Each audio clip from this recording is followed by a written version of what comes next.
നമസ്കാരം. എല്ലാ മാന്യപ്രേക്ഷകർക്കും ആനുകാലികത്തിലേക്ക് സ്വാഗതം. നമസ്കാരം സാർ. നമസ്കാരം സാർ. ഇപ്പോൾ NSSുമായി ബന്ധപ്പെട്ട വിവാദമാണ് കുറച്ച് ദിവസങ്ങളായി നമ്മൾ കേട്ടുകൊണ്ടിരിക്കുന്നത്. അത് സുകുമാരൻ നായരുടെ ഇപ്പോഴത്തെ നിലപാടും പല വിവാദ പ്രസ്താവനകളുമാണ് ഇതിനൊക്കെ തന്നെ കാരണമായിട്ട് ആധാരമായിട്ട് പറയുന്നത്. ഇപ്പോൾ സമുദായത്തിനുള്ളിൽ നിന്ന് തന്നെ പ്രത്യക്ഷമായും പരോക്ഷമായും സുകുമാരൻ നായർക്കെതിരായിട്ടുള്ള പല പോസ്റ്ററുകളും പല ഫ്ലെക്സുകളും നമ്മൾ കണ്ടു ഈ അടുത്ത്. എന്നാൽ ഇങ്ങനെ ഒരു ചുവടുമാറ്റം നടത്തിയിരിക്കുന്നത് അത് ഇനി വരാനിരിക്കുന്ന തിരഞ്ഞെടുപ്പിൽ, പ്രത്യേകിച്ച് 2 തിരഞ്ഞെടുപ്പുകളാണ്, തദ്ദേശ നിയമസഭാ തിരഞ്ഞെടുപ്പ്. ഈ 2 തിരഞ്ഞെടുപ്പുകളിലും എങ്ങനെയായിരിക്കും അത് പ്രതിഫലിക്കുന്നത്? ഒരു പ്രതിഫലനവും ഇതിൻ്റെ ഉണ്ടാവാൻ പോകുന്നില്ല. NSS എടുത്ത ഈ സമദൂരമായാലും ശരി ദൂരമായാലും എനിക്കറിയില്ല ഇത്രയധികം പാനിക്ക് കോൺഗ്രസിൻ്റെ അകത്ത് നിന്ന് പ്രത്യേകിച്ചും മാധ്യമപ്രവർത്തകർക്കിടയിൽ നിന്നും ഉണ്ടായിക്കൊണ്ടിരിക്കുന്നു. നോക്കിക്കോളൂ, ഈ തദ്ദേശ തെരഞ്ഞെടുപ്പ് കഴിയുന്നവരെ, അതിൻ്റെ ഫലം വരുന്നവരെ ഈ ചർച്ചകൾ ഇങ്ങനെ തുടർന്നുകൊണ്ടിരിക്കും. വിഷയദാരിദ്ര്യം കൊണ്ടാണോ എന്നറിയില്ല. ഇവിടെ എന്താ സംഭവിച്ചിരിക്കുന്നത്? ഒരു ആഗോള അയ്യപ്പ സംഗമം നടത്തി ഗവൺമെൻറ്റിൻ്റെ ഒരു അടവ് നയമാണ് തെരഞ്ഞെടുപ്പുകൾ അടുത്ത് വരുമ്പോൾ. പുള്ളിപ്പുലിക്ക് അതിൻ്റെ പുള്ളി മാറ്റാൻ കഴിയില്ല എന്ന് പറയുന്നു. ഒരിക്കലും അതിൻ്റെ പുള്ളി അല്ലെങ്കിൽ അതിൻ്റെ സിദ്ധാന്തം മാറ്റാൻ കഴിയാത്ത പാർട്ടിയാണ് കമ്മ്യൂണിസ്റ്റ് പാർട്ടികൾ. അത് മാറ്റപ്പെടുക എന്ന് പറയുന്നത് വലിയ വാർത്തയാണ്, ചരിത്ര സംഭവങ്ങളാണ്. അല്ലാതെ മാറ്റാൻ പറ്റില്ല. അവർ വിശ്വസിക്കുന്നത് ഡയലക്റ്റിക്കൽ മെറ്റീരിയലിസം എന്ന് പറയുന്ന വൈരുദ്ധ്യ ആത്മക ഭൗതിക വാദം എന്നുള്ളതിലാണ്. അതിനോട് യോജിച്ചു പോകുന്ന ഒന്നല്ല ആഗോള അയ്യപ്പ സംഗമം എന്ന് പറയുന്നത്. മുഖ്യമന്ത്രി വന്ന് ഉദ്ഘാടനം ചെയ്ത് ദേവസ്വം ബോർഡിനാകാം. Devaswom board is a body under the government of Kerala. പക്ഷേ ഗവൺമെൻറ്റിൻ്റെ മുഖ്യ തലവനായിട്ടുള്ള മുഖ്യമന്ത്രി തന്നെ, ഹെഡ് ഓഫ് ദി ഗവൺമെൻറ് ആയിട്ടുള്ള മുഖ്യമന്ത്രി തന്നെ വന്നിത് ഉദ്ഘാടനം ചെയ്യുമ്പോൾ അവിടെ അവരുടെ ഏക ഭരണ സംസ്ഥാനമായ കേരളത്തിൽ എന്തോ സംഭവിച്ചിട്ടുണ്ട് എന്ന് വേണം കരുതാൻ. സംഭവിച്ചിട്ടുണ്ട്, അങ്ങനൊരു സംഭവം ഉണ്ടായിട്ടുണ്ട്. അത് മാത്രമാണ് ഇതിലെ ഒരു കാര്യം. കാരണം പക്ഷേ അത് തന്നെയാണ് അതിൻ്റെ കാരണം. കേരളത്തിൽ മാത്രമേ അവർക്ക് ഭരണമുള്ളൂ എന്നത് തന്നെയാണ് കാരണം. ഇത് തമ്മിൽ എങ്ങനെ കണക്റ്റ് ആകുമെന്നൊരു സംശയം പോരാം. ആശയക്കുഴപ്പം ഇപ്പോൾ തീർക്കാം. അതായത് കമ്മ്യൂണിസ്റ്റ് പാർട്ടികൾക്ക് ഒരിക്കലും അംഗീകരിക്കാൻ പറ്റാത്ത ഒന്നാണ് ദൈവത്തിൻ്റെയോ അല്ലെങ്കിൽ മതങ്ങളുടെയോ അസ്തിത്വം എന്ന് പറയുന്നത്. ഒരിക്കലും അംഗീകരിക്കാൻ പറ്റില്ല. അതാണ് നമ്മൾ ആദ്യം മനസ്സിലാക്കേണ്ട ഒരു വസ്തുത. പിന്നെന്തുകൊണ്ട് മുഖ്യമന്ത്രി മല ചവിട്ടി? സന്നിധാനത്ത് പോയില്ലെങ്കിലും പമ്പ വരെ എത്തിയല്ലോ. അദ്ദേഹത്തിൻ്റെ മാർഗം അങ്ങോട്ടൊരു വ്യതിയാനം വന്നു അദ്ദേഹത്തിൻ്റെ റൂട്ടിൽ. എന്തുകൊണ്ട് വന്നതിൻ്റെ കാരണം ഇതുകൊണ്ടാണ്. അവർക്ക് പിടിവള്ളിയായിട്ടുള്ളത് ഇന്ത്യയിൽ ഒരേ ഒരു സംസ്ഥാനമാണ്, അത് കേരളമാണ്. പ്രതീക്ഷയുള്ളതും ഒരേ ഒരു സംസ്ഥാനമാണ്, അത് കേരളം മാത്രമാണ്. അതുകൊണ്ടാണ് ഗണപതി ഇപ്പം അതായിരിക്കും. ബംഗാളിൽ, ത്രിപുരയിൽ ഹോപ്പ്ലെസ് ആണ്. അടുത്ത കാലത്തൊന്നും അവർക്ക് വരാൻ കഴിയില്ല. BJP വരുമോ ഇല്ലയോ എന്നുള്ളതല്ല. പക്ഷേ അവർക്ക് ഒരു സംശയം വരുന്നത്, ഈ ഒരു ചുവടുമാറ്റം അത് ഓക്കെ, അത് തിരഞ്ഞെടുപ്പിനെ മുന്നിൽ കണ്ടാണ്. NSS എന്തുകൊണ്ടാണ് അത്തരമൊരു കാര്യത്തിന് ചുക്കാൻ പിടിക്കുന്നത്, അല്ലെങ്കിൽ മുഖ്യമന്ത്രിയെ പ്രീതിപ്പെടുത്താനായി ശ്രമിക്കുന്നത്? അത്ര കാര്യമായിട്ടൊന്നും സംഭവിച്ചിട്ടില്ലെന്നുള്ള വസ്തുത. നമ്മൾ വസ്തുതകളെ അതിൻ്റെ ആ വലിപ്പത്തിൽ നിന്ന് വളരെ വലുതായിട്ട് കണ്ണാടിയിലൂടെ കണ്ടുകൊണ്ടിരിക്കുകയാണ്. NSS എന്ത് സ്വീകരിച്ചു എന്നാണ് പറയുന്നത്? സമദൂരത്തിൽ എന്തെങ്കിലും മാറ്റം ഉണ്ടായോ? ഇപ്പം പറഞ്ഞിരിക്കുന്ന സമദൂരം എന്താണ്, ശരിദൂരം എന്താണെന്ന് ശരിയായിട്ട് മനസ്സിലാക്കാത്തത് കൊണ്ടുള്ള ഒരു ആശയക്കുഴപ്പം മാത്രമേ സംഭവിച്ചിട്ടുള്ളൂ. പറഞ്ഞു തരാം. ഇപ്പോൾ കുറേ രാഷ്ട്രീയ കക്ഷികളെല്ലാം കൂടി ഉണ്ട് കേരള രാഷ്ട്രീയത്തിൻ്റെ നഭോ മണ്ഡലത്തിലുണ്ടല്ലോ. അവയിൽ നിന്നെല്ലാം കൃത്യമായ അകലം പാലിച്ചുകൊണ്ട് നിൽക്കുന്നതിനെയാണ് നമ്മൾ സമദൂരം എന്ന് പറയുന്നത്. എന്ന് വിചാരിച്ച് അതിലേതെങ്കിലും ഒരു സംഘടനയോ പാർട്ടിയോ NSSൻ്റെയും അതിലെ സമുദായ അംഗങ്ങളുടെയും വിശ്വാസ പ്രമാണങ്ങൾക്കനുസരിച്ച് അല്ലെങ്കിൽ ഉന്നതിക്കുതകുന്ന വിധത്തിൽ ഉള്ള എന്തെങ്കിലും ഒരു നടപടി സ്വീകരിച്ചാൽ അവിടെ നിർഗുണ പരബ്രഹ്മമായി ഇരിക്കുക എന്നുള്ളതല്ല, അതിനെ സ്വാഗതം ചെയ്യുന്നു. അതിനാണ് നമ്മൾ ശരി ദൂരം എന്ന് പറയുന്നത്. ഇക്കാര്യത്തിൽ അത്രേ സംഭവിച്ചുള്ളൂ. അതുവരെ നവോത്ഥാനം അതിൽ കെട്ടിയും അവിശ്വാസികളായ യുവതികളെ പോലീസിൻ്റെ വേഷം നിയമവിരുദ്ധമായി അണിയിപ്പിച്ച് എസ്കോർട്ട് ചെയ്ത് കമൗഫ്ലാഷ് ചെയ്ത് മലയിലേക്ക് കൊണ്ടുപോവുകയും ചെയ്ത ഒരു ഗവൺമെൻറ് അതിൻ്റെ നടപടികൾ തിരുത്തിക്കൊണ്ട് പെരുന്നയിലെ ജാതി സംഘടന എന്ന് പറയുന്ന NSSൻ്റെ ആസ്ഥാനത്തേക്ക് വരികയും രഹസ്യമായിട്ട് വരികയും ചർച്ചകൾ നടത്തുകയും ചെയ്തു. ആ ചർച്ചകൾ നടത്തിയത് വളരെയധികം ഡിപ്ലോമാറ്റിക്കായിട്ടുള്ള തന്ത്രജ്ഞതയുള്ള VN വാസവൻ എന്ന ആളായി എന്നതുകൊണ്ട് ഇതെല്ലാം NSS ജനറൽ സെക്രട്ടറിക്ക് സമ്മതിക്കേണ്ടി വന്നു എന്നുള്ളതുമാണ് കാര്യം. പക്ഷേ അത് അത്രയും സത്യമാണ്. പക്ഷേ ഇത് വലിയ കേരളത്തിലൊരു തെരഞ്ഞെടുപ്പിൽ വലിയൊരു ഇമ്പാക്റ്റ് ഉണ്ടാക്കും എന്ന് നമ്മൾ ഒരു അഭ്യൂഹത്തിലെത്തുമ്പോഴാണ് അതിലെ അപകടം തെളിഞ്ഞിരിക്കുന്നത്. ഞാനൊരു കാര്യം പറയാം. ഈ NSS എന്ന് പറയുന്ന ഈ സംഘടന എഴുതരിയിട്ട നിലവിളക്ക് കൊളുത്തിക്കൊണ്ട് ഉദ്ഘാടനം ചെയ്തത് പെരുന്നയിൽ മന്നത്തിൻ്റെ തറവാട്ടിൽ അദ്ദേഹത്തിൻ്റെ അമ്മയാണ് എഴുതരിയിട്ട വിളക്ക് കൊളുത്തി ഉദ്ഘാടനം ചെയ്തത്. മന്നത്ത് പത്മനാഭൻ ആണല്ലോ, നമുക്കറിയാം. ആ മന്നത്ത് പത്മനാഭന് ഒരു ലക്ഷ്യമുണ്ടായിരുന്നു. എന്താണ്? Robin Jeffrey the decline of Nair dominance in Kerala എന്നൊരു പുസ്തകം എഴുതി.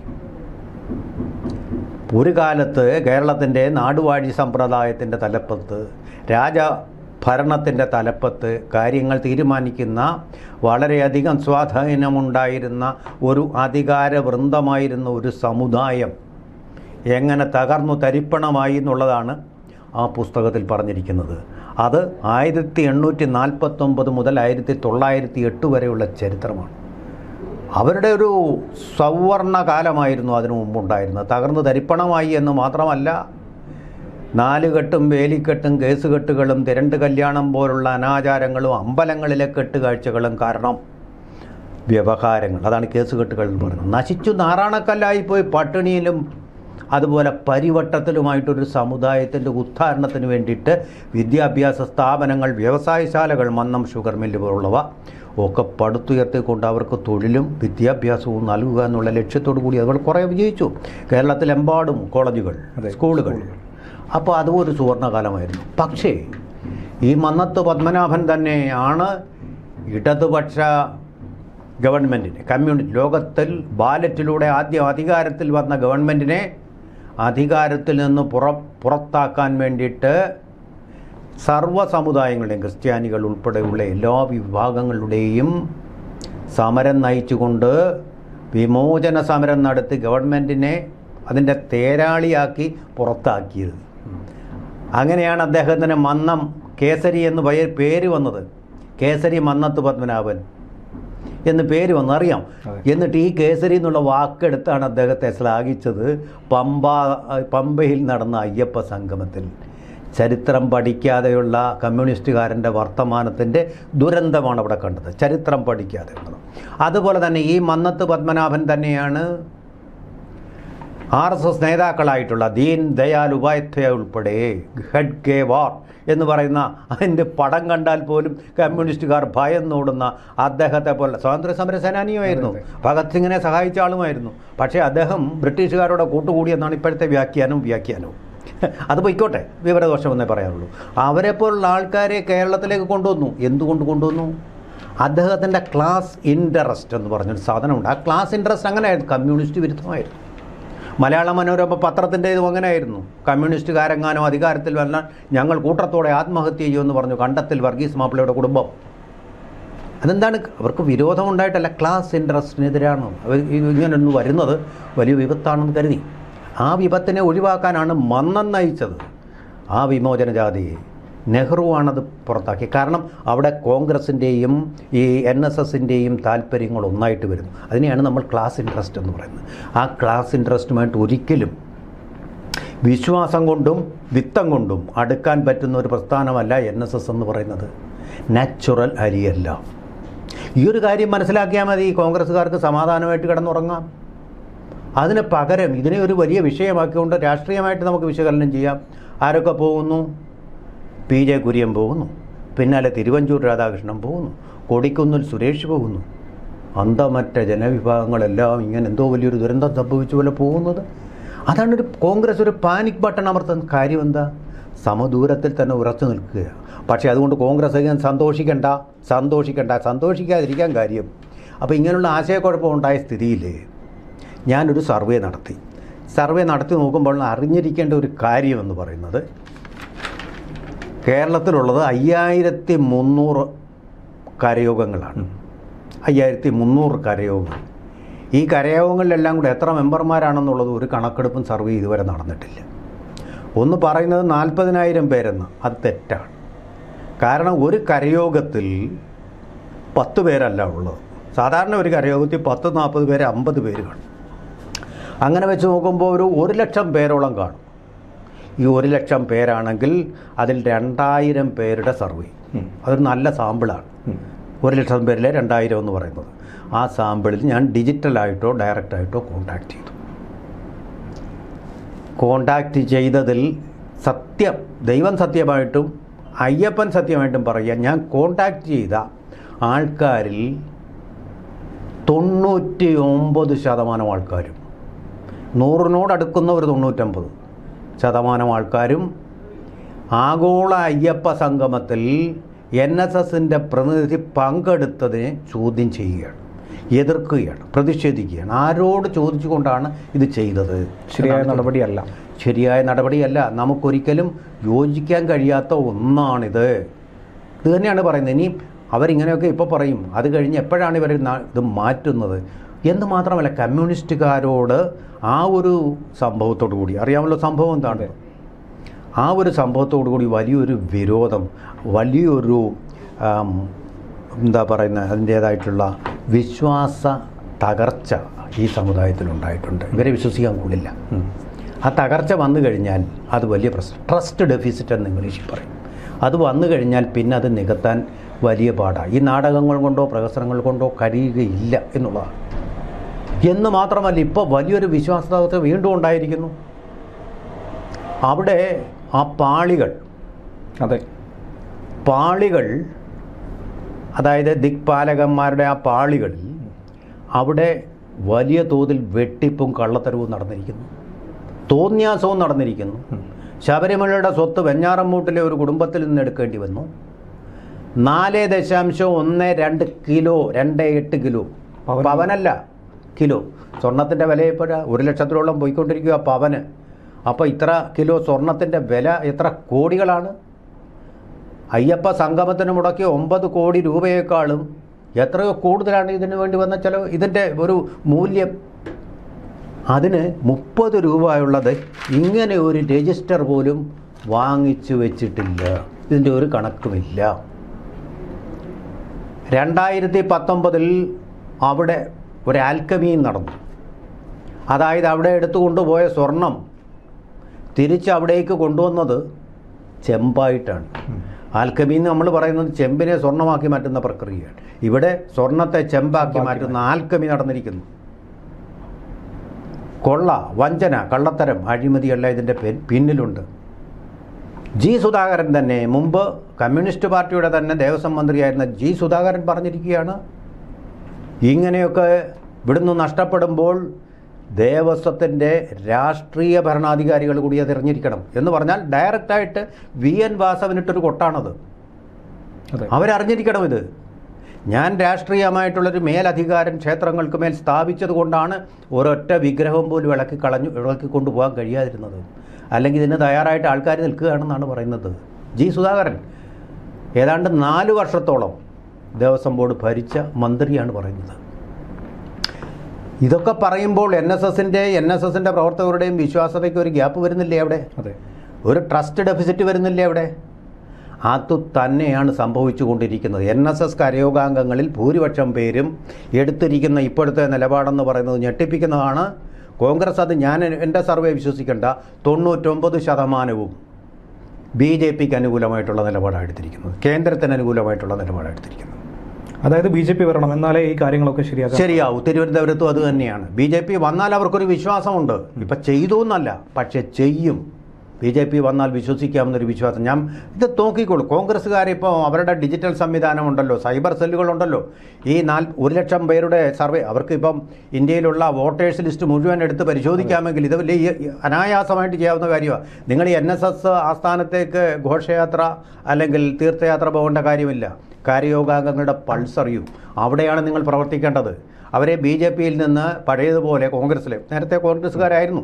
തിരുവനന്തപുരത്ത് തന്നെ ഉദാഹരണമുണ്ട്. തിരുവനന്തപുരത്ത് ഭൂരിപക്ഷം പേരും കോൺഗ്രസ്സുകാരായിരുന്നു. അവർ മുഴുവൻ ഇന്നിപ്പോൾ ബി ജെ പിക്കാരാണ്. അപ്പോൾ അങ്ങനെയുള്ള ഒരു അവസ്ഥയിൽ നിങ്ങൾ ബി ജെ പിയിൽ നിന്ന് കോൺഗ്രസ്സിലേക്ക് അവരെ ആനയിക്കാൻ വേണ്ടിയിട്ടുള്ള ശ്രമങ്ങളാണ് വേണ്ടത്. അല്ലാതെ ഈ പെരുന്നയിൽ പോയിട്ട് ഒരു കാര്യവുമില്ല. മുഴുവൻ പേരും ബി ജെ പി ആയി ട്രാൻസ്ഫോം ചെയ്യപ്പെട്ടിരിക്കുന്നു. അവരൊരു കലഹത്തിനൊന്നും പോവില്ല. കാരണം കലഹമുണ്ടാവുന്നത് നായർ സമുദായത്തിലെ വലിയ ഇമ്പൾസുകൾ ഉണ്ടാകുമ്പോഴാണ്. അത്തരം ഒരു ഇമ്പൾസ് ഇപ്പോൾ ഇല്ല. It's non effective. എന്താ, ഞങ്ങൾക്ക് ഇഷ്ടമുള്ളവർക്ക് വോട്ട് ചെയ്യും, അതിലൊന്നും ആരും ഒന്നും ചെയ്യാൻ പോകുന്നില്ല. സുകുമാരൻ നായർക്ക് ഇതിലൊരു പ്രസക്തിയില്ല. ഇതിനകത്ത് പറയുന്ന പോലെ ആരും വോട്ട് അങ്ങനെ ഉണ്ടെങ്കിൽ എൻ്റെ ഇപ്പോൾ കേരളത്തിലെ ഒരു പ്രധാനപ്പെട്ട കക്ഷിയാവുമായിരുന്നില്ലേ? ഏഷ്യയിലെ ഏറ്റവും കൂടുതൽ ബജറ്റുള്ള സമുദായ സംഘടനയാണ് NSS എന്ന് പറയുന്നു. അപ്പോൾ അങ്ങനെ ഒരു സംഘടനയ്ക്ക് എന്തുകൊണ്ട് അതിൻ്റെ രാഷ്ട്രീയ പ്രസ്ഥാനത്തെ പിരിച്ചുവിടേണ്ടി വന്നു? ചോദ്യമല്ലേ അത്, രാഷ്ട്രീയ ചോദ്യമല്ലേ അത്. അപ്പോൾ രാഷ്ട്രീയമായിട്ട് അത് നിലനിൽക്കുന്നില്ല. പക്ഷേ പിണറായി വിജയനിൽ അല്പം സന്തോഷം ഇത് നൽകുന്നുണ്ടെന്നുള്ളതും നിഷേധിക്കാൻ പറ്റില്ല. എനിക്ക് തോന്നുന്നത് പിണറായി വിജയൻ പൊളിറ്റിക്കലായിട്ട് നന്നായിട്ട് സ്റ്റഡി ചെയ്യുന്ന ആൾ, അദ്ദേഹം എനിക്ക് തന്നെ അറിയാം NSSകാർ, അദ്ദേഹം തന്നെ പണ്ട് പറഞ്ഞിട്ടുള്ളതാണ്. NSSൻ്റെ അധികാരം അട്ടിപ്പേറായിട്ട് സുകുമാരൻ നായർ കൊണ്ടുവന്ന് ചോദിച്ചതാണല്ലോ. അപ്പോൾ അങ്ങനെ വെച്ച് നോക്കുമ്പോൾ ഒരു തരത്തിലും ഈ വോട്ട് ചെയ്യില്ലെന്ന് പിണറായി വിജയൻ അറിയാം. Is a studied politician, seasoned politician, സംശയമൊന്നുമില്ലല്ലോ. അപ്പോൾ എനിക്ക് തോന്നുന്നു കമ്മ്യൂണിസ്റ്റ് പാർട്ടിയിൽ നിന്ന് അല്ലെങ്കിൽ CPM നിന്ന് ഇനിയും ഒരു ഒഴുക്ക് BJPയിലേക്ക് ഉണ്ടാകാതിരിക്കാൻ വേണ്ടി ചിറകെട്ടി വെച്ച് നായർ ബ്ലോക്കിൻ്റെ ബ്ലോക്ക്. ഈ നായർമാരുടെ പാർട്ടിയായിരുന്നു CPM. ആരാ പാർട്ടി സ്ഥാപിച്ചതാരാ? P. കൃഷ്ണപിള്ളയല്ലേ? ആരാ പാർട്ടിയുടെ പ്രധാന പാർട്ടി സെക്രട്ടറി ആയിരുന്നത് പാർട്ടി അധികാരത്തിലേറിയപ്പോൾ?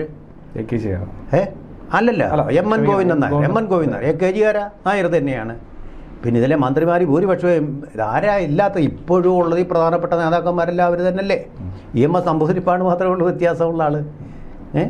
ഈ നമ്പൂതിരിപ്പാടെന്നുള്ള പേരുള്ളതുകൊണ്ട് അദ്ദേഹം നമ്മൾ തിരിച്ചറിയുന്നു. പക്ഷേ ഭൂരിപക്ഷം ഹിന്ദുക്കളുടെ പാർട്ടിയാണ് വാസ്തവത്തിൽ CPM എന്ന് പറയുന്നത്. അതിൻ്റെ സ്വത്വം അത് തിരിച്ചറിയാതെ കൊണ്ട്, ഞാൻ വർഗീയ പാർട്ടി ആവണമെന്നല്ല പറയുന്നത്, ഹിന്ദുക്കളെ വഞ്ചിക്കുന്ന ഒരു നിലപാടാണ് സ്വീകരിച്ചത്. ഹിന്ദു ദൈവങ്ങളെ അപഹസിക്കുകയും ന്യൂനപക്ഷങ്ങളെ പ്രീതിപ്പെടുത്തുകയും പ്രീണിപ്പിക്കുകയും ചെയ്ത ഒരു കാലഘട്ടമുണ്ടായിരുന്നു. അതിനൊരു തിരിച്ചടി കിട്ടി.